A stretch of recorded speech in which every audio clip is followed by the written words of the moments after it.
Hello, and welcome to Chapter 11 of The Wonderful Wizard of Oz by L. Frank Baum. The Wonderful Emerald City of Oz. Even with eyes protected by the green spectacles, Dorothy and her friends were at first dazzled by the brilliancy of the wonderful city. The streets were lined with beautiful houses, all built of green marble and studded everywhere with sparkling emeralds. They walked over a pavement of the same green marble, and where the blocks were joined together were rows of emeralds set closely and glittering in the brightness of the sun. The window panes were of green glass. Even the sky above the city had a green tint, and the rays of the sun were green. There were many people, men, women, and children, walking about, and these were all dressed in green clothes and had greenish skins. They looked at Dorothy and her strangely assorted company with wondering eyes, and the children all ran away and hid behind their mothers when they saw the lion. But no one spoke to them. Many shops stood in the street, and Dorothy saw that everything in them was green. Green candy and green popcorn were offered for sale, as well as green shoes, green hats, and green clothes of all sorts. At one place, a man was selling green lemonade, and when the children bought it, Dorothy could see that they paid for it with green pennies. There seemed to be no horses nor animals of any kind. The men carried things around in little green carts which they pushed before them. Everyone seemed happy and contented and prosperous. The guardian of the gates led them through the streets until they came to a big building exactly in the middle of the city, which was the Palace of Oz, the Great Wizard. There was a soldier before the door, dressed in a green uniform and wearing a long green beard. "Here are strangers," said the guardian of the gates to him, "and they demand to see the Great Oz." "Step aside," answered the soldier, "and I will carry your message to him." So they passed through the palace gates and were led into a big room with a green carpet and lovely green furniture set with emeralds. The soldier made them all wipe their feet upon a green mat before entering this room, and when they were seated, he said politely, "Please make yourselves comfortable while I go to the door of the throne room and tell Oz you are here." They had to wait a long time before the soldier returned. When at last he came back, Dorothy asked, "Have you seen Oz?" "Oh, no," returned the soldier. "I have never seen him. But I spoke to him as he sat behind his screen and gave him your message. He says he will grant you an audience if you so desire, but each one of you must enter his presence alone, and he will admit but one each day. Therefore, as you must remain in the palace for several days, I will have you shown to rooms where you may rest in comfort after your journey." "Thank you," replied the girl. "That's very kind of Oz." The soldier now blew upon a green whistle, and at once a young girl, dressed in a pretty green silk gown, entered the room. She had lovely green hair and green eyes, and she bowed low before Dorothy as she said, "Follow me, and I will show you to your room." So Dorothy said goodbye to all her friends except Toto, and taking the dog in her arms, followed the green girl through 7 passages and up 3 flights of stairs until they came to a room at the front of the palace. It was the sweetest little room in the world, with a soft, comfortable bed that had sheets of green silk and a green velvet counterpane. There was a tiny fountain in the middle of the room that shot a spray of green perfume into the air, to fall back into a beautiful carved green marble basin. Beautiful green flowers stood in the windows, and there was a shelf with a row of little green books. When Dorothy had time to open these books, she found them full of green pictures that made her laugh. They were so funny. In a wardrobe, there were many green dresses made of silk and satin and velvet, and all of them fitted Dorothy exactly. "Make yourself perfectly at home," said the green girl, "and if you wish for anything, ring the bell. Oz will send for you tomorrow morning." She left Dorothy alone and went back to the others. These she also led to rooms, and each one of them found himself lodged in a very pleasant part of the palace. Of course, this politeness was wasted on the Scarecrow, for when he found himself alone in his room, he stood in one spot just within the doorway to wait till morning. It would not rest him to lie down, and he could not close his eyes. So he remained all night staring at a little spider which was weaving its web in a corner of the room, just as if it were not one of the most wonderful rooms in the world. The Tin Woodsman lay down on his bed from force of habit, for he remembered when he was made of flesh. But not being able to sleep, he passed the night moving his joints up and down to make sure they were kept in good working order. The lion would have preferred a bed of dried leaves in the forest, but did not like being shut in a room.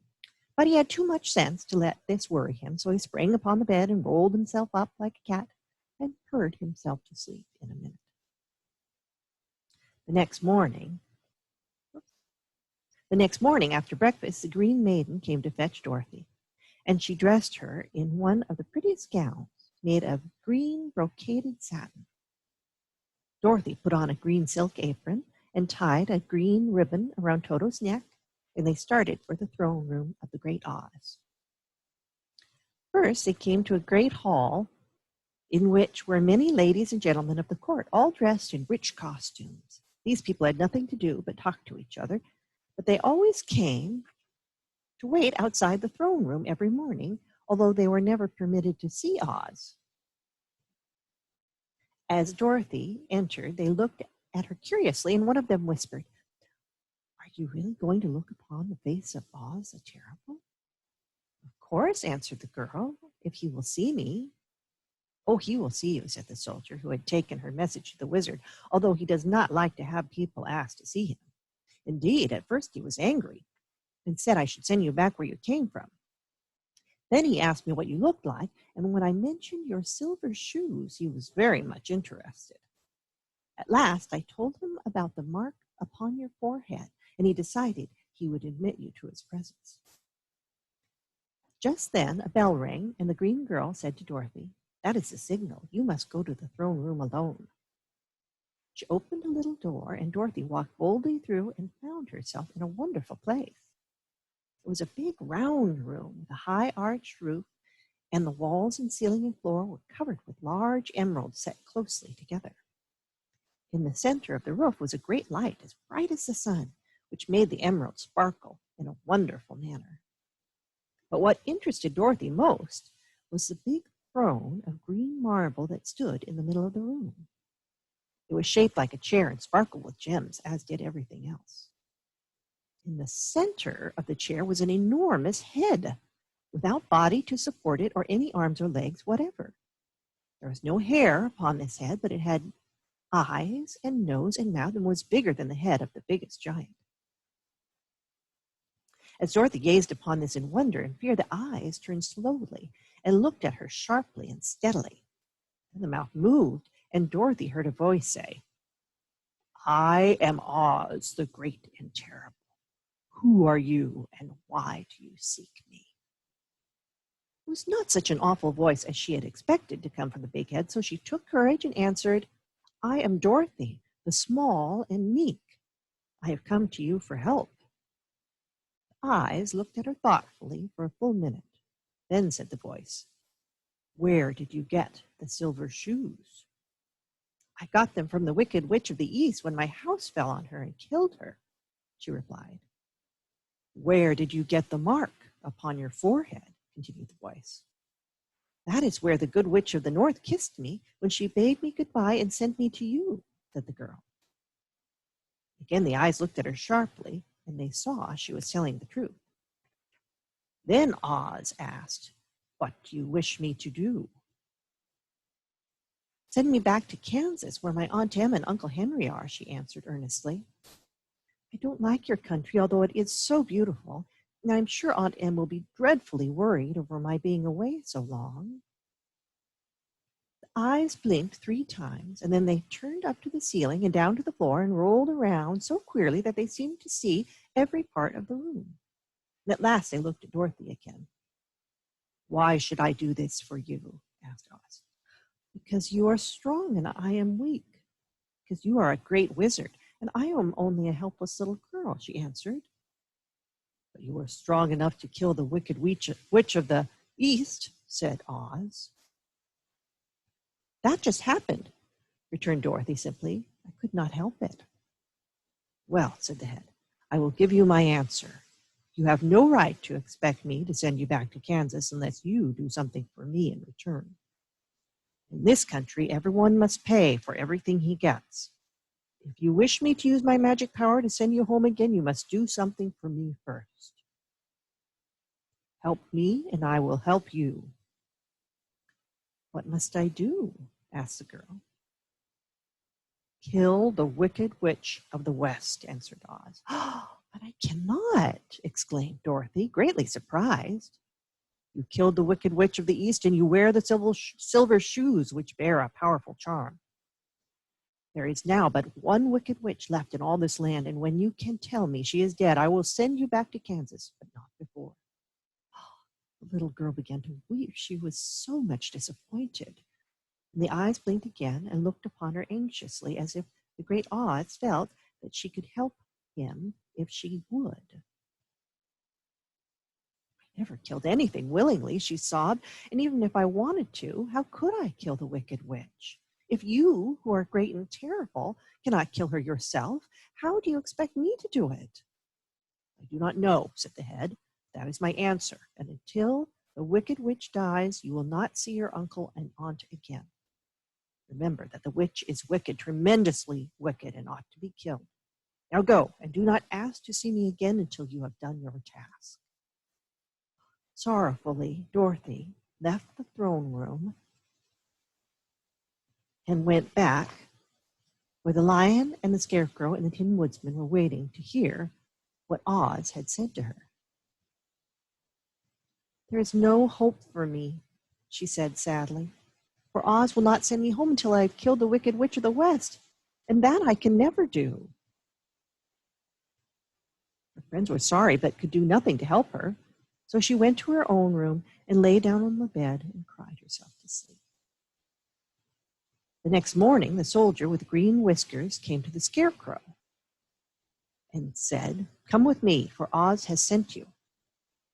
So the Scarecrow followed him and was admitted into the great throne room, where he saw, sitting in the emerald throne, a most lovely lady. She was dressed in green silk gauze and wore upon her flowing green locks a crown of jewels. Growing from her shoulders were wings, gorgeous in color and so light that they fluttered if the slightest breath of air reached them.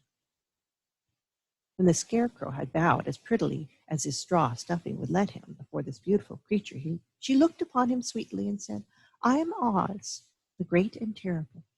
Who are you, and why do you seek me?" Now the Scarecrow, who had expected to see the great head Dorothy had told him of, was much astonished. But he answered her bravely, "I am only a scarecrow, stuffed with straw. Therefore I have no brains, and I come to you praying that you will put brains in my head instead of straw, so that I may become as much a man as any other in your dominions." "Why should I do this for you?" asked the lady. "Because you are wise and powerful, and no one else can help me," answered the Scarecrow. "I never grant favors without some return," said Oz, "but this much I will promise. If you will kill for me the wicked witch of the West, I will bestow upon you a great many brains, and such good brains that you will be the wisest man in all the land of Oz." "I thought you asked Dorothy to kill the witch," said the Scarecrow in surprise. "So I did. I don't care who kills her, but until she is dead, I will not grant your wish. Now go and do not seek me again until you have earned the brains you so greatly desire." The Scarecrow went sorrowfully back to his friends and told them what Oz had said. And Dorothy was surprised to find that the great wizard was not a head, and she had seen him but a lovely lady. "All the same," said the Scarecrow, "she needs a heart as much as the Tin Woodsman." On the next morning, the soldier with the green whiskers came to the Tin Woodsman and said, "Oz has sent for you. Follow me." So the Tin Woodsman followed him and came to the great throne room. He did not know whether he would find Oz a lovely lady or a head, but he hoped it would be the lovely lady, for he said to himself, "If it is the head, I am sure I shall not be given a heart, since a head has no heart of its own, and therefore cannot feel for me. But if it is the lovely lady, I shall beg hard for a heart, for all ladies are themselves said to be kindly hearted,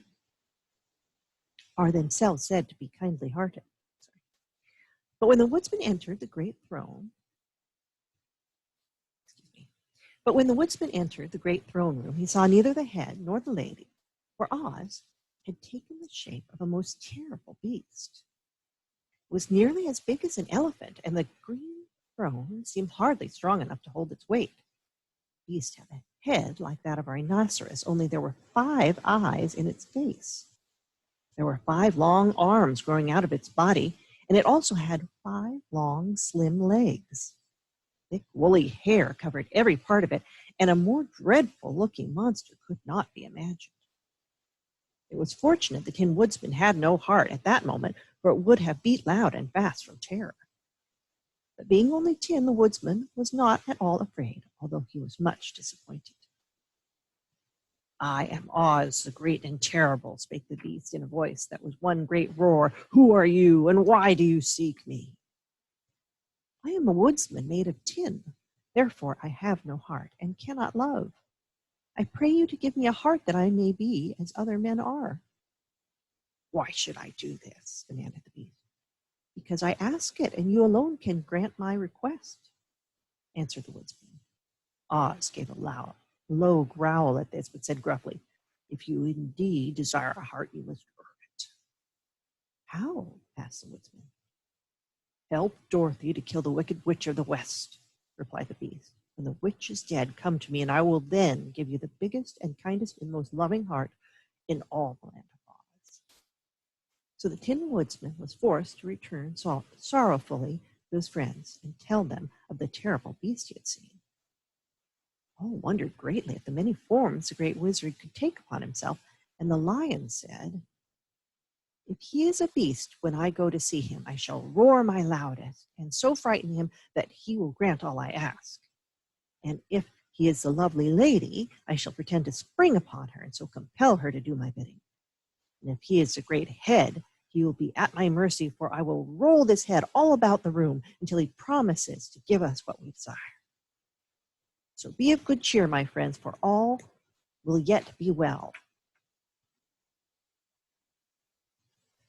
The next morning, the soldier with green whiskers led the lion to the great throne room and bade him enter the presence of Oz. The lion at once passed through the door and, glancing around, saw to his surprise that before the throne was a ball of fire so fierce and glowing he could scarcely bear to gaze upon it. His first thought was that Oz had by accident caught on fire and was burning up. But when he tried to go nearer, the heat was so intense that it singed his whiskers, and he crept back trembling to a spot near the door. Then a low, quiet voice came from the ball of fire, and these were the words it spoke. "I am Oz, the great and terrible. Who are you, and why do you seek me?" And the lion answered, "I am a cowardly lion, afraid of everything. I come to you to beg that you give me courage so that in reality I may become the king of beasts as men call me."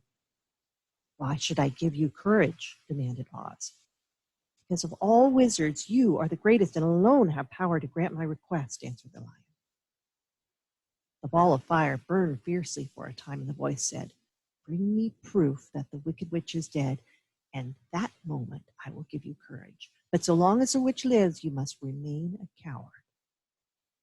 The lion was angry at this speech, but could say nothing in reply, and while he stood silently gazing at the ball of fire, it became so furiously hot that he turned tail and rushed from the room. He was glad to find his friends waiting for him and told them of his terrible interview with the wizard. "What shall we do now?" asked Dorothy sadly.